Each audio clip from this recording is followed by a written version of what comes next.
Hello cricket lovers నమస్తే. ఈ రోజు మా ఫైనల్ మ్యాచ్ ఉండే. మా టీం నేమ్ వచ్చేసి నిజాం సర్కార్ and opposite team name Gattapalli. Friends match అయితే స్టార్ట్ అయిపోయింది. అక్కడ ఫస్ట్ బాల్ రన్అట్ మిస్ అయిపోయింది. మా ఫైదాన్ బాయ్ అయితే ఫస్ట్ లైఫ్ వచ్చేసింది. నెక్స్ట్ మా ఫైదాన్ బాయ్ అయితే ఖతర్నాక్ 4 కొట్టిండు. మళ్ళీ బ్యాక్ టు బ్యాక్ ఇంకొక 4. అరే గ్రేట్ బ్యాటింగ్ అన్న లవ్లీ. అంతలోనే మా ఫైదాన్ బాయ్ అయితే అవుట్ అయిపోయింది. నెక్స్ట్ మా శ్రావణ్ అన్న కవర్స్ లో ఏమన్నా 4 కొట్టిండు. అరే గ్రేట్ షాట్ అన్న లవ్లీ. కవర్స్ కింగ్ మా శ్రావణ్ అన్న. స్టార్టింగ్ 5 overs లోనే 50 runs కొట్టినాం. ఫ్రెండ్స్ మీరు ఈ వ్లాగ్ ఎక్కడ నుంచి చూస్తున్నారో కామెంట్ చేయండి. ఫైనల్లీ ఆపోజిట్ టీం కి 80 runs టార్గెట్ ఇచ్చినాం 10 overs లో. ఆపోజిట్ టీం అయితే బ్యాటింగ్ వచ్చింది. ఫ్రెండ్స్ వాళ్ళు రాగానే ఫస్ట్ బాల్ 4 కొట్టిండు. అరే గ్రేట్ బ్యాటింగ్ బ్రో. మా మ్యాచ్ చూడడానికి మమ్మల్ని సపోర్ట్ చేయడానికి చాలా మంది వచ్చారు. Thanks for coming. అంతలోనే ఆపోజిట్ టీం కూడా 5 overs లో 50 runs కొట్టింది వితౌట్ వికెట్. ఫైనల్లీ 2 overs లో 20 runs కొట్టాలి. ఫ్రెండ్స్ మ్యాచ్ అయితే ఫుల్ టైట్ వస్తుంది. నాకైతే ఫుల్ టెన్షన్ అవుతుంది మ్యాచ్ ఓడిపోతాం కావచ్చు అని. ఫ్రెండ్స్ ఫైనల్ కి వచ్చి మ్యాచ్ ఓడిపోతే ఆ బాధ మనం తట్టుకోలేము కదా. అంతలోనే అయితే ఇంకొక 4 వెళ్ళింది.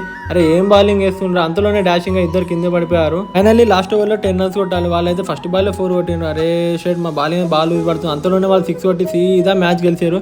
Congratulation Gattapalli for winning. Friends finally మేమైతే మ్యాచ్ ఓడిపోయాం. వాళ్ళైతే ఫుల్ ఎంజాయ్ చేస్తున్నారు. ఫైనల్ గెలిస్తే ఆ ఖుషి వేరే కదా ఫ్రెండ్స్. మీరే చెప్పండి. రన్నర్ కప్ తీసుకొని నేనైతే ఫుల్ బాధపడ్డా. ఎందుకంటే ఫైనల్ ఓడిపోయినాం కాబట్టి. ఫ్రెండ్స్ మేము ఫైనల్ గెలిస్తే మా సెలబ్రేషన్స్ వేరే ఉండే.